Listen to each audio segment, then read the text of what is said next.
What is going on, everybody? It's your boy John, and welcome back to another episode of Gearbox. So, today, as you can probably tell, we are in a little bit different of a location, and that would be my office. Now, to sit down and explain here, obviously, the main purpose of the channel, and I would say my main interest, is cars. Especially JDM, but all cars. Now, that's not to say that I don't have different interests. As you can see, we've got musical stuff over here. So I play acoustic, electric, guitar, and banjo. Over here, we have the flight simulator, which I spend a bunch of time on, and then guns. Now, what I wanted to do today is kind of show you a little bit into another side of my life that I haven't really talked about before, and just go through my gun collection. I felt that it would be a nice little switch up, it'd be something different, and maybe, just maybe, learn something different. So what I'm going to do, I'm going to start by going through the handguns, then I'll go through shotguns, and then go to rifles. And as always, if there's anything you want to see more, whether it's on guns, flight simulator, music, drop a comment down below. I would love to expand the channel a little bit in different topics, but I guess without further ado, let's just go ahead and get into it. All right, guys, so to start off, like I said, we're going to start with handguns. So, first and foremost, let's make sure she's clear. We have the Koenig TP9. So, as you can see here, this is going to be a full-size handgun. So as y'all probably know, I'm a pretty big guy, and this is the first handgun, I ever purchased. Now, this is a phenomenal gun. If you're not familiar with Koenig, it's essentially a Turkish Glock. The TP9 is chambered in 9mm here. I've got hollow points in there, given the fact that, sure, I'll go take this out and shoot and have a good time with it, but it's primarily used for home defense. So wanted a little bigger handgun there. Like I said, 9mm. Phenomenal gun.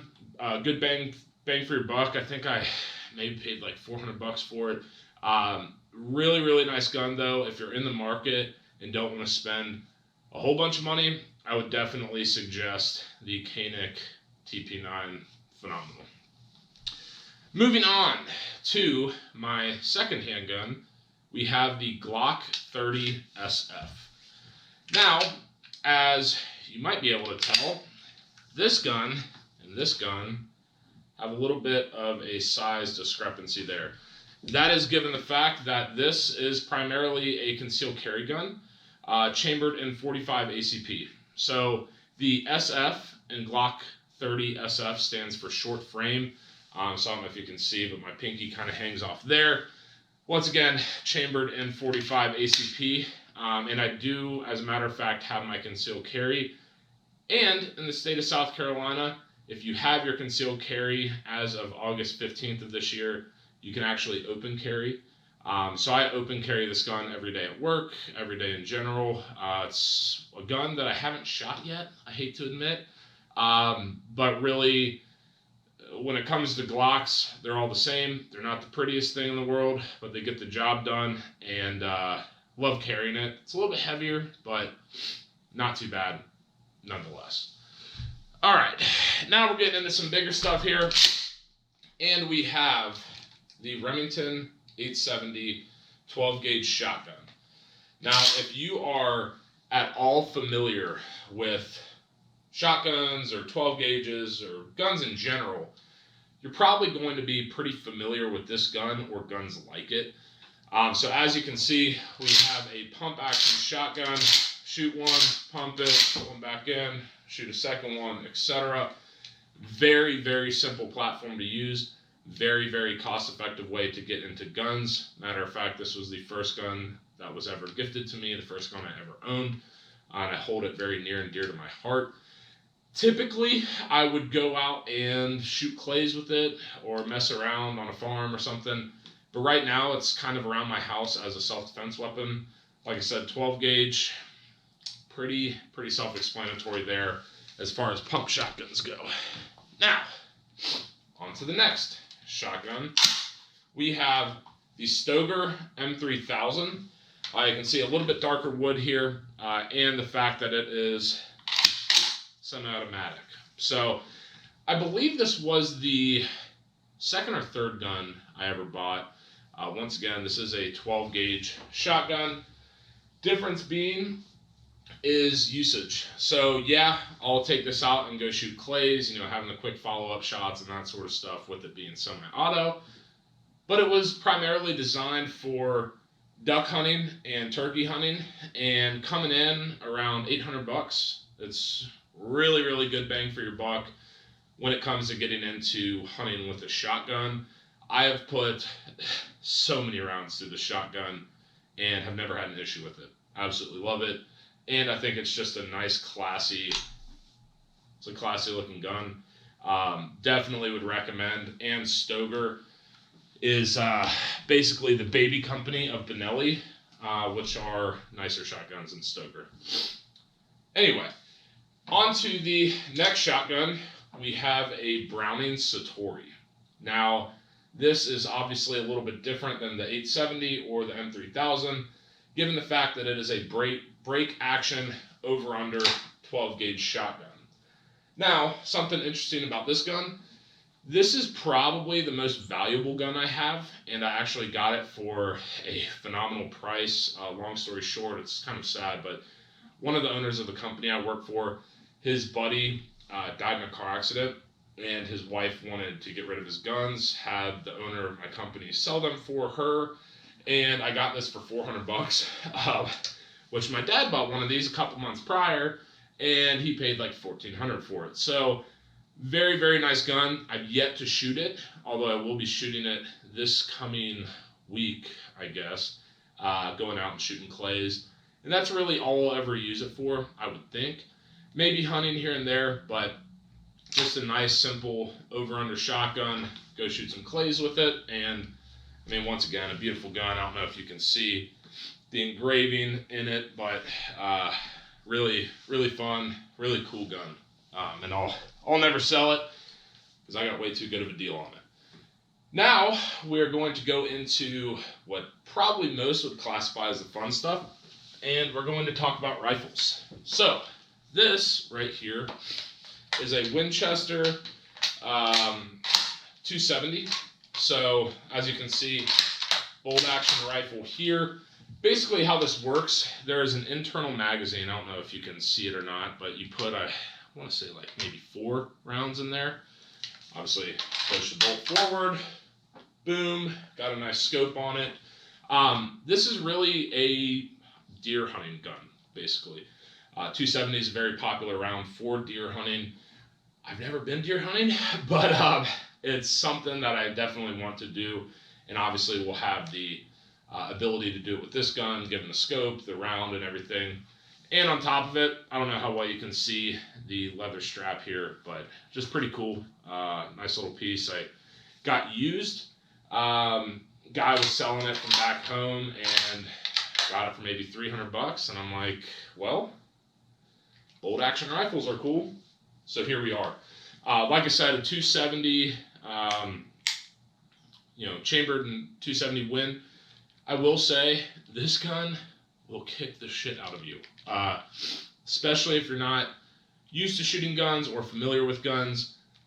I would not let just anyone pick up this gun because it, A, kicks so hard in general, and B, because you're looking down a scope. You have some people get what's called scope eye when they're sitting there like this, and it kicks back, hits them in the eye, and it's bad news bears for them, but a very cool gun nonetheless.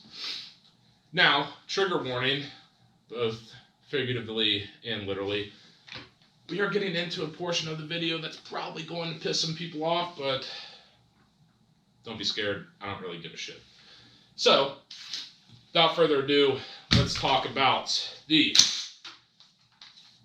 Smith & Wesson M&P 15 AR-15. This is obviously a gun that I'm sure everyone who's going to watch this video is familiar with, for better or worse. Yes, this is an AR-15 platform rifle. It has a Vortex red dot scope on the top of it, and it is chambered in 223/556. I mean, just a awesome gun. I mean, especially with that red dot on there. You know, it's a gun that I got right before our current president got in office, because I don't think these things will be around much longer, and yeah, we'll just leave it at that. I've never shot this gun. I've shot plenty of ARs in the past. Never shot this one. Obviously, I need to get the red dot sighted in and all that fun stuff, but really low recoil gun. Not bad at all. These guns are not bad. People who think that don't know what they're talking about. And at the end of this video, I'm going to give you a little lesson on something. Maybe, I don't know, broaden your horizons and not think that guns are going to kill people or that spoons are going to make people fat. Anyway, I will get off my soapbox. The last gun we have to talk about in the assault rifle category, and if you know where I'm coming from, you know that term is bullshit, is a, what's it called? Primary Arms AK-47. This is outfitted with Magpul furniture and hardware, and obviously a very sleek gun. As with most AKs, chambered in 7.62x39, 30 round magazine here. And I mean, listen, there's a reason this is the most widely produced gun in the world, and it's because these things are just sick, and they get the job done, to be honest with you. Now, this is kind of interesting. Obviously, I have an AR and I have an AK. A lot of people don't have both. They have one or the other. Before Biden got in office, I was trying to get an AR, and I went into a store, and well, I went into a lot of stores, and no one had an AR. And this guy said, "Hey, we do have an AK," and I was like, "I don't know, man. You know, I'm more of an AR guy. I've shot a bunch of AKs, but I really want an AR." Long story short, he gave me a price I couldn't refuse, and the rest is history. I think this gun is phenomenal. I mean, it's heavier, but as far as just an easy shooter, you can't really get better than it, in my opinion. And it's 7.62x39. I mean, nice milsurp round to it, and it's a lot of fun. Anyway, that is going to conclude the reviews of my guns. Anyway, guys, I hope you enjoyed the video today. Wanted to change it up. If you liked it, definitely be sure to give the video a thumbs up. Like I said, if you want to see anything on the musical instrument side or the flight simulator side, definitely let me know in the comments below. Be sure to subscribe as well as hit the notification bell. Love to get the channel growing. Like I said, I'm trying to upload more frequently, so anything I can do to entertain y'all and just kind of show you what my life's about, let me know down below. But anyway, really appreciate everyone's time today. Always a pleasure getting back in front of the camera. I hope y'all have a great rest of your weekend, a great week ahead, and I will see you soon. Peace.